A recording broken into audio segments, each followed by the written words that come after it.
Вала тания фи зикри. Сынандай үлкен мағынаны қосады. Екеуің мені еске алуда, екеуің мені зікір етуде селқостық танытып жүрмеңдер. Қараңыздар. Кемшілік жасап жүрмеңдер. Зікірден үзіліп қалмаңдар дейді. Тек қана жаңағы мұғжизаларға сеніп қалма сен. Мен сені таңдадым, сенің жүрегің мені еске алумен болу керек. Менсіз түк бітірмейсің, ей Мұса, тіпті асатаяқпен болса да. Екеуіңнің негізгі қуатың қандай да бір қиын жағдай кеп қалған кезде өзіңді өзің жоғалтып алмауға көмектесетін, маған деген сеніміңді жалғастыруға көмектесетін, яғни Алланың жәрдеміне деген сенімге. Сен ол үшін зікірден үзілмеу керексің дейді. Өйткені солай жаратқан Алла Тағала бұл дүниеде адамдардың жүректерін, солай қалаған. Ешбір нәрсе бұл дүниеде адамның жүрегіне тыныштық әкеле алмайды, Алланы еске алмайынша. Әла бизикриллахи татмаиннул қулуб деп Алла Тағала айтқандай, тек қана Алланы еске алумен ғана жүректер орнығады. Небір күйзелістердің ауру келген кезде, тағы да басқа әртүрлі проблемалар келген кезде, тек қана Алланы еске алумен ғана жүрек орнығады. Басқа ешкім бұл жүректі орнықтыра алмайды. Ешбір жаңа жердің бетіндегі психолог ол жүрегіне тыныштық әкеле алмайды. Өйткені Алла Тағала солай жасаған. Мені еске алмай тыныштық таппасын бұл жүрек деп. Ол қағида.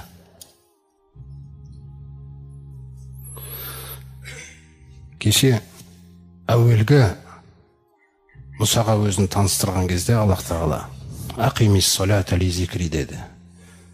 Намазда тұрақты атқар, ей Мұса, мені еске алуың үшін. Одан кейін Мұса Раббысына дұғаларын жасап, Харун бауырын көмекке жәрдемші етіп сұраған кезде, сондай-ақ көптеген ішкі дүниесіне байланысты, иманына байланысты құндылықтарды сұрап атқан кезде, осының бәрін сұрап атқандағы сырын айтты. Кай нусаббихака касиран. Сені көп дәріптеуіміз үшін, ва наскурака касиран. Сені көп еске алуымыз үшін деп.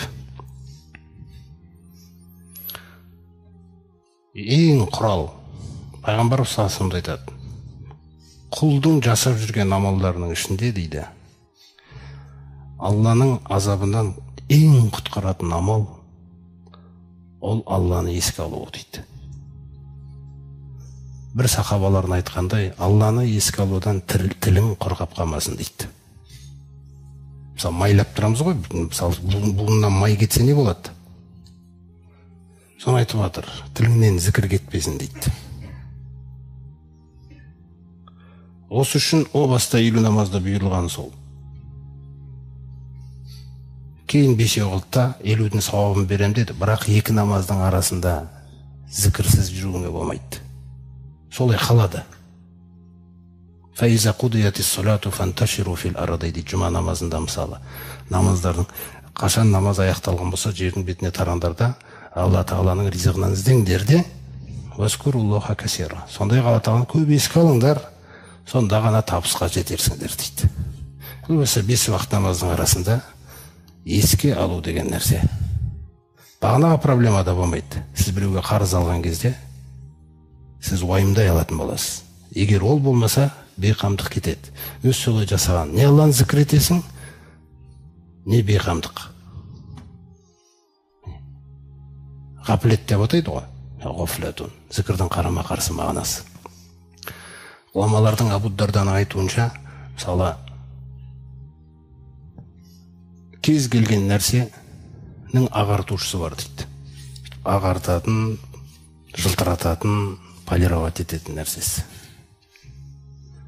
Жүрекке тат түсіретін нәрсе ол бейқамдық пен күнә дейді. Яғни Алла Тағаланы зікір етпей жүрген болсақ, жүрекке дат жабыса береді екен өзі. Күнә жасап, күнәдан кейін жаңағы уайым болмаса, бірден дат түсе береді екен. Не оны ағартады деген кезде Абу Дарда айтады, Алладан кешірім сұрауың ағартады, және Алланы еске алуың ағартады дейді.